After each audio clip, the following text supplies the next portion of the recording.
ऐन चौकीत अर्ध्या रात्री हे नाटक सर्वांग सुंदर तांत्रिक बाबीपासून तर कलावंतांच्या अभिनयापर्यंत तर दिग्दर्शनापर्यंत कुठलीच बाजू त्यातली अशी कमी नव्हती.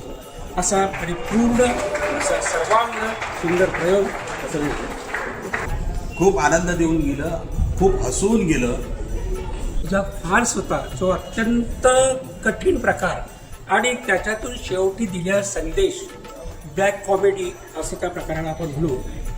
नेहालचं कौतुक करावं असं वाटतं. त्याचबरोबर स्टेजवर जितके काही कलावंत होते त्यांचे कौतुक करावं असं वाटतं. अत्यंत साचेबद्ध, त्याला ब्लॅक कॉमेडी म्हणतात आणि कुठेही बोर न झालं, इतकं छान नाटक आहे. सोशल मीडिया जे चालू आहे त्याच्या व्यतिरिक्त आपल्या मुलांना किंवा आपल्या पिढीला हे नाटक पाहायला भेटणं हे खूप आमच्यासाठी गर्वाचं म्हटलं जाईल. खूप छान झालं आहे. सगळ्यांनी खूप छान केलं आहे ॲक्टिंग वगैरे. तर ते पूर्ण फॅमिलीचंच पाहायला आहे आणि त्यांना सगळ्यांनाच आवडलेलं आहे.